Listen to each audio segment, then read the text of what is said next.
Hey everybody, welcome to the video. Let's cover the second race of the doubleheader this weekend at Michigan International Speedway. This is the Consumers Energy 400 on Sunday, August 9th at around 4:35 p.m. But before we continue, as always, if you guys could just leave a like. I know it's something as small as just leaving a like on a video, but it really does help me out and I really do appreciate it. And if you're new to the channel, you might as well hit that subscribe button. I'm going to be here all season long trying to help you guys become better NASCAR DFS players.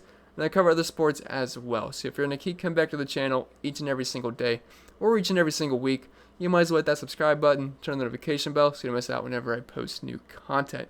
You also don't want to miss when I go live because I go live for each and every single race. And I would recommend checking those out because we do a lot of good stuff in the live streams and I'll answer pretty much every single question I get. And if you want to follow me on Twitter, I'm at ChrisPennell16, CPenn16 on IG. And if you want some more content over on Patreon, it's always much appreciated. I'm doing a double this weekend on top of baseball and NBA, so I do appreciate each and every single one of you guys. I'll have the article for NASCAR up, the projections, the power rankings, the green flag speed cheat sheet. I got the cheat sheet, my GPP driver exposures with notes on every single driver. So it's full transparency for me. You guys will know exactly who I'm playing. I build 150 lineups each and every single week, and I'll have my exact exposures up. So it's as transparent as I can possibly be. Then you got the Discord chat as well. So if you're interested, links in the description below. If you're not, hey, that's fine. Let's just dive into today's slate. And as always, it's tradition. Forgot to mention when the live stream is going to be. Since the race is around 5 p.m., I'm thinking 2 o'clock's probably good. 1 o'clock would also work, but I feel like West Coast people might like 2 p.m. I don't know, just give you guys more time to have breakfast and whatnot, or your Sunday brunch. I don't know what you guys do over there, but I'm thinking 2 o'clock probably sounds good. 1 or 2 o'clock. I'll let you guys battle out in the comment section or whatever, but I'm thinking 2 o'clock's the front runner currently. But yeah, for the preview of this race, not much is different. It's the same track, it's the same amount of laps, and it's just got a different name. It's the Consumers Energy 400. There's your outline of the track. This is Michigan International Speedway. It's a large D-shaped oval. It's 2 miles in length, and it's 156 laps, which is the same as yesterday. And we have 117 Dominator points available. And I'm not really caring too much about nailing the guys that start up front that are going to lead laps early on, because I think most of the laps led are going to be coming from guys that are starting pretty much 10th and back for the most part. Because if you guys remember the Pocono doubleheader, the second race, all the good drivers were starting further back, and pretty much all I did was stack the guys starting further back. Not like stack the back, but you know, we had like Hamlin, Harvick starting 19th, 20th, those kind of guys, and actually won the tournament on that Pocono doubleheader on the Sunday. So I'm going to implement pretty much the same strategy here because I think that's what's going to end up working. And look, the cars that were fast on Saturday, we're probably going to see them end up being fast again. So it's pretty much straightforward this week, in my opinion. You play the guys that were good on Saturday and just the guys that have been good this year for the most part. And then we find those place differential plays. Not too complicated, in my opinion. But let's go on to the driver-by-driver breakdown. And a few things before we begin. I was not able to update the stat sheet yet, so I'm still using the same exact stats that I showed you on Saturday because I don't have enough time to update this to get this video out in a timely manner for you guys to be able to watch the video. I want to get this out tonight. Guys, if I had to update the stat sheet, it's not going to be until like tomorrow, and that's just not the greatest for the amount of views it would get. So we'll have the updated stat sheet tomorrow, hopefully on the live stream. And also, this is just my first rundown through the entire slate. This is like 30 minutes after the race ended. I put the guys in the qualifying order that I believe that's what it's going to be. Hopefully it's not off by anything, but I'm pretty sure I got it down right. And we have the new salaries on here. So we're going through this the first time together because the race just ended and I uploaded the qualifying order and here we are. So we're going to go through this together. This is my first thoughts. And if you want my more polished thoughts, we'll have it on Patreon. So up top, we have Kevin Harvick, 11,500. He is starting 20th. And Kevin Harvick did Kevin Harvick things on Saturday night. He ended up winning the race. And if you had any dreams of winning a tournament, you had to have him in your lineup. And there was actually, the optimal lineup was a 3-dominator build. I believe it was Keselowski, Harvick, and Blaney with, I'll just pull it up now. We have, Ryan Preece, Ty Dillon, Bubba Wallace, Blaney, Keselowski, and Kevin Harvick. So that was the optimal lineup, if you guys were wondering. I was very, very close. My best lineup came in 6th. I had LaJoie, Dillon, Suarez, Blaney, Truex, Harvick. Very, very close. But man, Bubba Wallace, he ran really, really well. I mean, he was a threat to win at the end almost. Not really, but he was top 5. But anyway, Kevin Harvick, starting 20th, he's going to be one of the best plays in the entire slate. Is he very expensive? Sure. But it's Kevin Harvick. He easily had the best car on Saturday. I mean, he just looked so good. I mean, he could do pretty much whatever he wanted. Even when he didn't start in the front row, he could work his way back to the front. So it wasn't just a clean air thing for Kevin Harvick. He made it work pretty much anywhere. Then he put that move on Kyle Busch at the end, pretty much to win the race, which was crazy. I thought they made contact, but that air just completely shoved Kyle Busch all the way up. I don't know how he didn't hit the wall, but pretty impressive there. And just Kevin Harvick, he's obviously going to be an elite player. He's expensive, yes, but he's starting 20th, and there's a good chance he wins this race. He obviously had the best car on Saturday. And if you're looking at his stats, I mean, we pretty much went over this on Saturday, but if you didn't see that video, I guess I'll kind of briefly hit these. But look, he's been great at Michigan. Past 6 races, he has 2 wins, but now you can add on another wins. So that's 3 wins in the last 7 races. He scored around 80 DraftKings points today, and obviously he's going to be a fantastic play once again. If you're looking at his numbers this season, obviously been pretty much the top dog. You can add on another win to him at similar tracks. That's 2 wins in the 10 races we've had at similar tracks so far this season, averaging the most laps led. And he's just overall been dominant this season. He's first in average green flag speed, third at these track types. I was not able to see the average green flag speeds for the race that just happened. I would have to imagine Kevin Harvick's going to be first. I think it's going to probably be Harvick, Hamlin, Blaney. Those are pretty much the top cars all day. Kyle Busch, Martin Truex were also fast. But I had to imagine Harvick, Hamlin, Blaney are probably going to end up being 1, 2, 3. Even Keselowski you could throw in there as well. But there's no sugarcoating it. Kevin Harvick is a fantastic play starting 20th. I would expect pretty heavy ownership because, look, first, if you're just people recency bias, he just won the race, and you had to have him, so people are going to play him just based off of that. And he's in a fantastic spot, so nothing not to like with Kevin Harvick. Then we have Denny Hamlin, 11,100. He is starting 15th, which makes him not as great of a play as Harvick, but I still like him quite a bit because he's going to be a threat to win the race. He's good at Michigan. He was great on Saturday. He led a bunch of laps. I forget exactly how many laps he led, but he was a threat all day. It's pretty much just been Denny Hamlin and Kevin Harvick all season long just duking it out for the most part.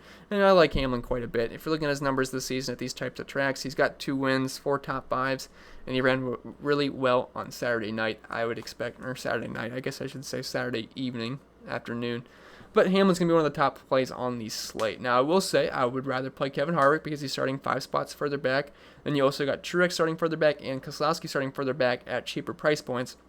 So I'll probably end up having more of those guys, but Denny Hamlin is certainly someone you got to play because the guy's got race-winning potential, and there's a good chance he could get a front lead laps and win this race. And I'd have to imagine he was, at the very least, top 5 in average green flag speed today or yesterday whenever you're watching this video. So you're going to see me say the same thing for the next 10 guys. They're all fantastic plays. So I think what you do is you pretty much just spread out your exposure between these guys because good luck picking which one's actually the best play because look, Harvick's starting 20th, Truex 18th, 19th, then you got Blaney.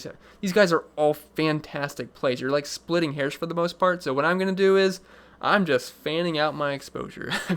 A few of them will work out pretty well, and I think a lot of them are going to end up working out pretty well, but one's going to be obviously a little bit better than the other, and obviously one's going to end up probably dominating the race. But I think the best thing you can do is probably just spread out your exposure as much as you can, and then just go a little bit heavier on the guys you believe in more.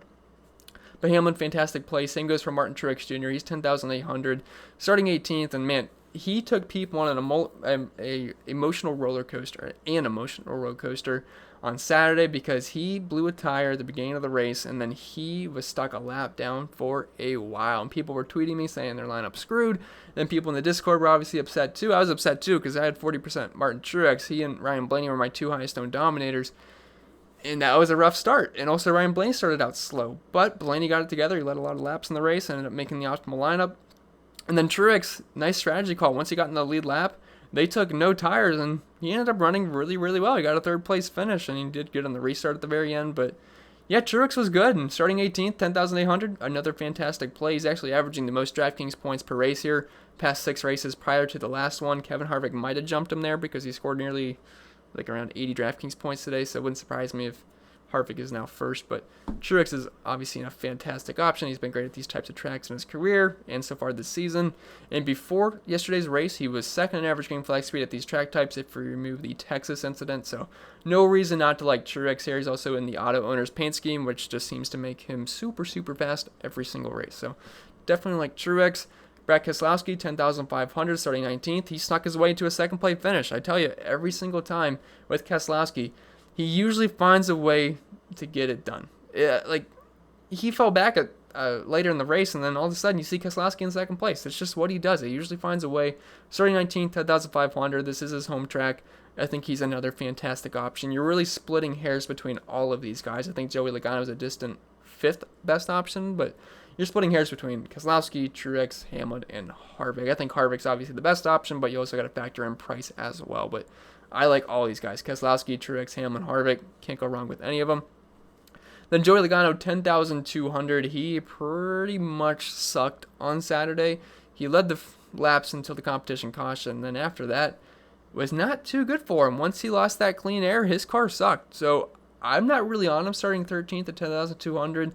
You can sprinkle him in just because you got some PD upside, but for the most part, I feel much safer with guys starting further back like Blaney, Keselowski, Truex, because Logano just did not look very good whatsoever.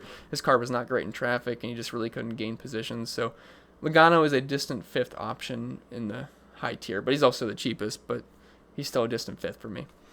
Then dropping down to the 9K range, we have Ryan Blaney, 9,900, starting 17th. You guys already know he's going to be one of my favorite plays on the slate. His car was fantastic on Saturday.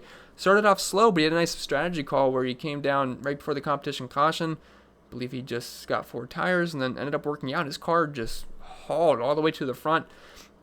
Ended up taking the lead. Kevin Harvick ended up passing him at some point. But Ryan Blaney had one of the best cars today, and I don't see why that speed would go away. I mean, starting 17th, 9,900, he's been the fastest car by far at these types of tracks this season. He's first in average green flag speed. And if you're looking at the other tracks that use this tire combination, he was first in average green flag speed at those. So I see no reason at all why the speed would go away unless something bad happens to him. But just going off of the data we have, Ryan Blaney checks in as one of the best plays, and he's also below 10K. Starting 17th. I think he's a fantastic play. Love Ryan Blaney. I'm gonna certainly have quite a bit of ownership to him. I actually had 40% of Ryan Blaney yesterday, or today, whenever you're watching this video, and I believe in him once again. Then Chase Elliott, 9,600, starting 14th. He was another guy that was kind of just stuck mid-pack for the most of the day, but ended up working out at the end, and he almost won the race.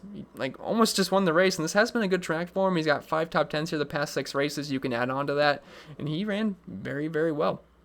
Now, he didn't get a top 5, but still, he had a strong car at the very end of the race, and he actually beat Kevin Harvick on the restart one time, but I will say he was not the best car out there. He kind of got lucky at the end, track position-wise, but it worked out, and it's better to be lucky than good. But Chase Elliott, he's been really fast at these track types this season. He was second in average green flag speed coming into the week at these track types. I will say his speed has fell off a cliff a little bit recently, so I'm not too heavy on Chase Elliott, but starting 14th, you certainly got to have interest. This is a good price at 9,600, and I certainly think he is viable. I prefer Ryan Blaney and actually do prefer Kyle Busch below him, but he's still part of that elite group with all these guys like Busch, Elliott, Blaney, not really Logano, but Keselowski, Truex, Hamlin, Harvick.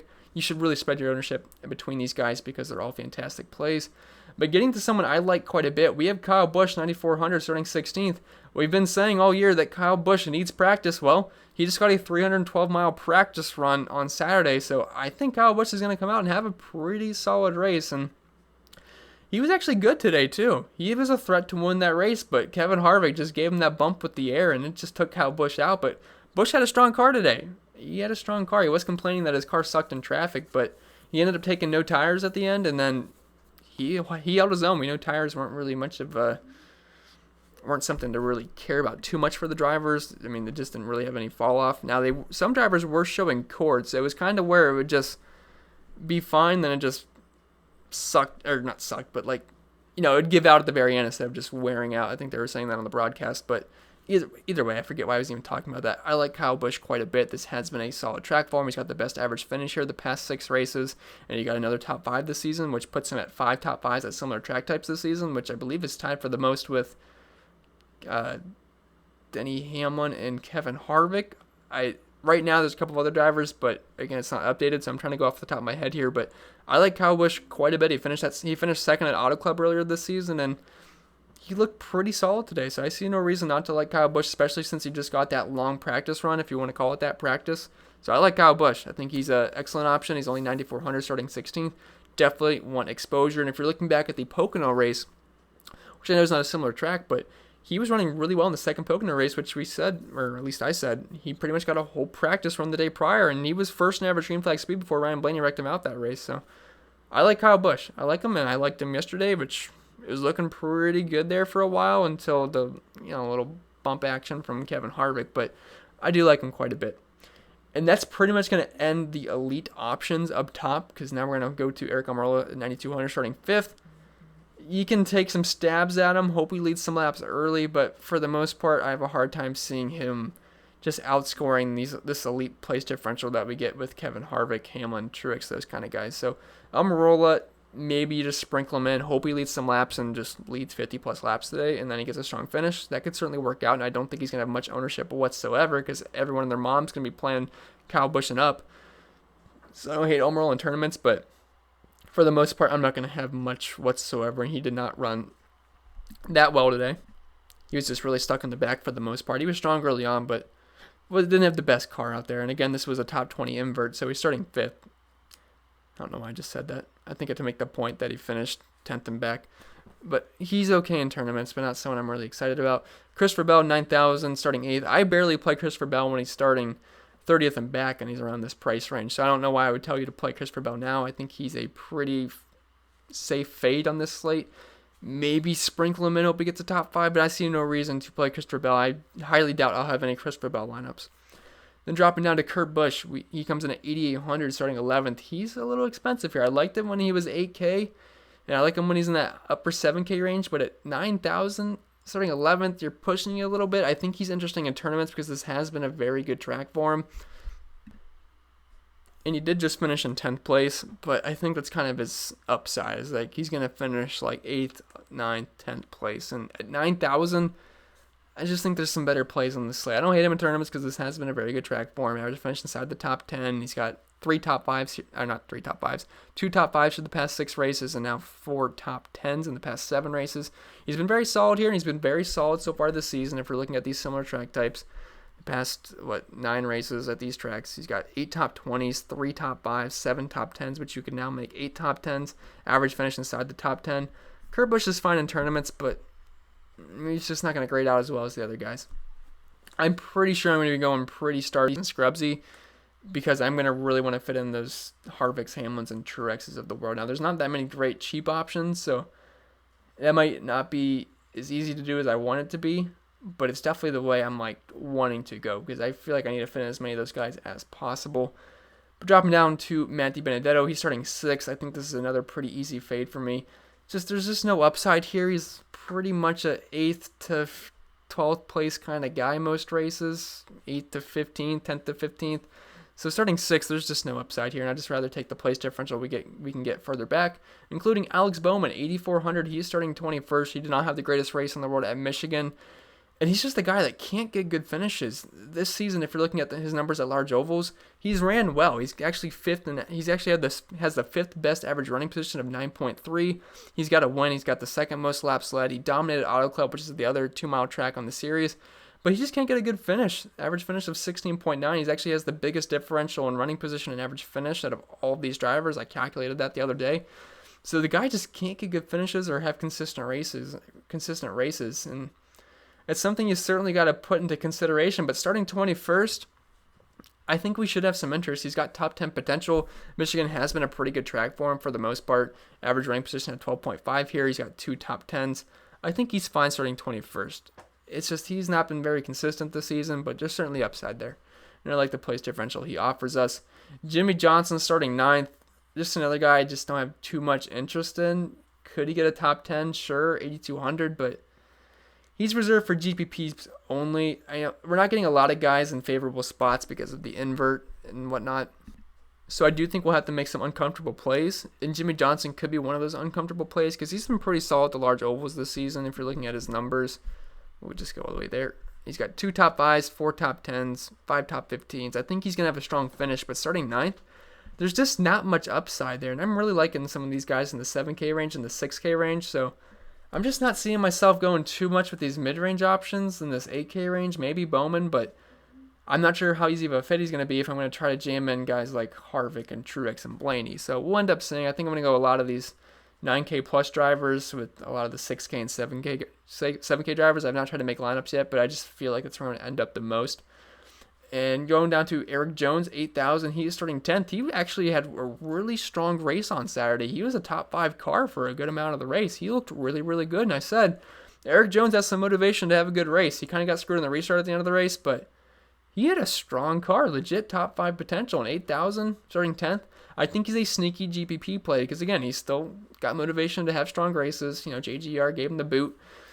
And at 8,000, I'd like the price tag. Starting 10th, I wish he was starting a little bit further back, but I don't hate having some Eric Jones in tournaments because he had a top 5 car for a good amount of the day. And if he gets a top 5, I think he's going to go a little bit under-owned and could be one of those guys that can win you a tournament. Now, he also has a lot of downside because it's Eric Jones, and he can certainly wreck out of any race.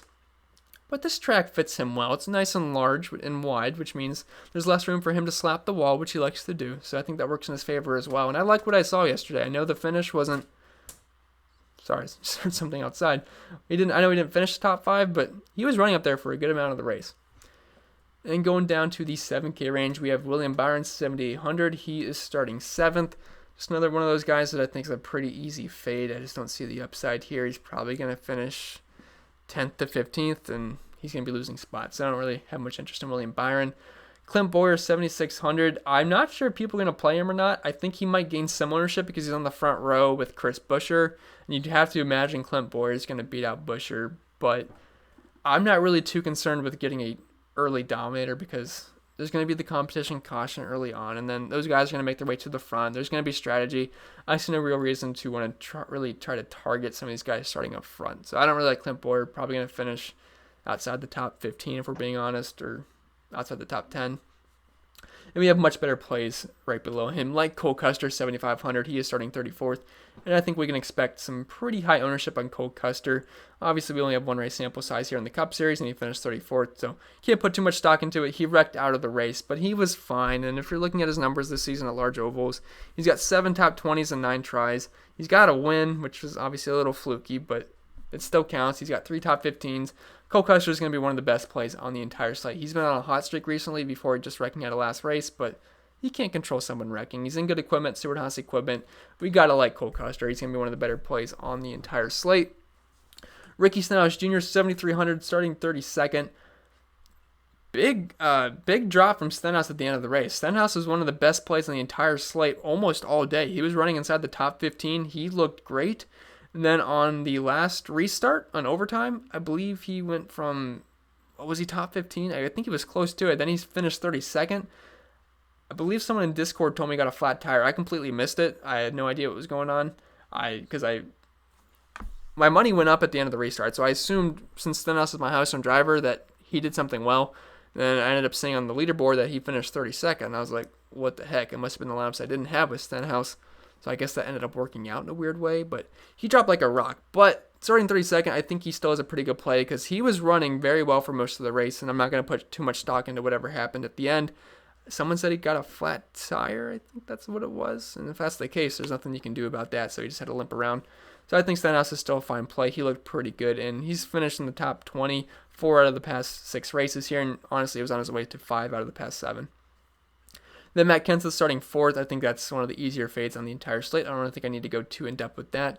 Ryan Newman, 7,000. He's starting 28th, and he got caught up in the Christopher Bell with Austin Dillon and Ryan Newman. Like, Christopher Bell kind of got into, I believe it was Ryan Newman, then Ryan Newman got into Austin Dillon. I might have that backwards, but I know they were all 3 involved. Bell didn't have any damage or anything, but Newman and Dillon were the ones affected, and this has been a pretty good track for Ryan Newman. He's starting 28th. I think he's fine. He's got an average finish of 12.7 here. He's got 5 top 15s the past 6 races.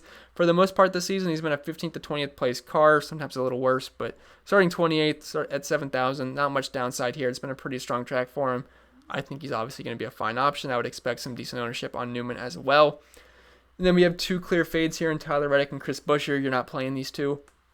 If people play Chris Buescher because he's on the pool, I would be all for that because I think he's an awful play. Could he lead a few laps early on? Sure, but most likely he's going to finish outside the top 15, outside the top 20, and then you got guys just starting near the back of the pack right below him, so it makes no sense to play Chris Buescher for me. I'm really hoping he has ownership because I do think he's a pretty pet play. Austin Dillon, 6,500, starting 31st. I think he's one of the better plays on the entire slate. He's also fits in really nicely with our Stars and Scrubs build because he's only 6,500, and he's been very good at the large ovals this season, and this has been a pretty good track for him, and he was running pretty strong all day at Michigan last night, and he's got 4 top 15s here the past 6 races, 2 top 10s, he has a top 5, and if you're looking at his numbers this year at the large ovals, average finish of 12.2, 2 top 5s, 7 top 15s. I think he's a fantastic play at that price tag, starting 31st. John Hunter Nemechek, 6,400. That guy pulled a Matt Kenseth. If you guys were watching New Hampshire, Kenseth had 3 cautions in a row, I believe that's what it was, and John Hunter Nemechek had 3 cautions in a row. The guy just could not keep it together. Now, before he started wrecking every single lap, he was running pretty well, and I think he was in the optimal lineup for a little bit. I remember I had a few lineups with John Hunter Nemechek, and they were doing very, very well. Unfortunately, he wrecked, though, which he can tend to do, but starting 36 at 6,400, we're going to have some interest. If you're looking at his numbers at large ovals this season, average finish of 22, average running position of 22, 4 top 20s, I think Nemechek's going to be fine here, and he got a price drop, so he's going to grade out pretty well for me. Then Michael McDowell, 6,200, starting 29th, so he's not in the top 24 anymore because obviously they're just going on how they finished. He didn't have the best race whatsoever, but he's playable. I'd much prefer Nemechek and Austin Dillon because this has not been a great track for Michael McDowell whatsoever. He's got 0 top 20s here the past 6 races, average finish of 25th, but he's playable, starting 29th, and the guys below him really are starting a little bit further up than I'd like them to, so I think once we get to McDowell, he's like the end of the best value plays, but we are probably going to have to dig down to some of these 5K range options, which none really excite me because last race, if you guys remember, they were all starting in the 30s, which made them excellent plays. Not the case anymore, but I don't want to skip Bubba. So Bubba starting 12th, I think you can fade him. Did he run really, really well on Saturday? For sure, but I don't think that's going to replicate. And he was starting 24th last race. I said it was fine to play some Bubba Wallace. Wouldn't go too crazy. Ended up having a really good race. I didn't have much. I only had like 2 or 3% Bubba Wallace, which I guess I should have had more, but I think he was 3% owned in my contest. But yeah, he made the optimal, but starting 12th, a lot of downside here for Bubba, and I'm not really that interested. But down to the 5K range, look, we're probably going to end up having to play a couple of these guys, but none of them look great to me. Like Suarez, he usually starts 37th. Now he's starting 24th. He's pretty much capped there. I mean, I can't see Suarez finishing above 24th. Ty Dillon, 23rd. It's probably going to be right around where he finishes. Priest, 25th. Probably going to be right around where he finishes. That's the issue here. I think Priest is probably the best option because, look, he's 5,600 starting 25th. And keep in mind, he wrecked at the end of the race. So he was actually running even a little bit better. I forget exactly what position he was in when he wrecked, but he's got top 20 potential here. So if I had to side with any of these guys, I think Ryan Priest is the best option. Then Ty Dillon also has room for improvement. He has top 20 potential. Meanwhile, Daniel Suarez is pretty much capped right where he is. So I guess I'd prefer Priest, Dillon, then Suarez if we're going dumpster diving. Then Corey LaJoie. I'm not going to play Poole. I'm not going to play Yaley. I mean, Poole starting 37th is somewhat interesting, but I just don't like playing those kind of guys. But Corey LaJoie at 5,100 starting 22nd, I think that's playable because, look, he's probably not going to gain much spots at all. He might even lose a few spots. But 5,100, I'm not sure why he's priced lower than J.J. Yaley and Brennan Poole because it's not like they knew those starting positions beforehand. So that confuses me a little bit, perplexing. So I think we can play some Corey LaJoie just because he's completely cheap. And if you're looking at his numbers this season at the large ovals, he does have 3 top 20s. And if he top 20s at 5,100, he's going to let you fit in your Hamlins, your Harvicks, your Bushes, and all those guys. So I don't hate punting with LaJoie, but outside of that, I wouldn't go any further back. You got Smithley, Sorensen, Hill, Bilicki, Davison, and Hauf. You can't play these guys for the most part. So below LaJoie, not really that interested, but I think that's going to be it for the video, guys. I think it was a little bit quicker than usual, but there wasn't much to talk about because I pretty much said everything about this track and how they perform this year at these types of tracks in the previous video on Friday, so there's no sense in just repeating everything. So for the most part, I was just going over where these guys are starting and how I think they look on my very first look. Like I just uploaded this, or just loaded everything up 30 minutes ago after the race ended. So more polished thoughts will be up on Patreon tonight or tomorrow. Then we'll have the live stream as well. So if you made it through, let me know. I do appreciate that. And if you haven't already, make sure you leave a like, comment, any questions you have, subscribe if you're new, and I'll see you guys in the next video.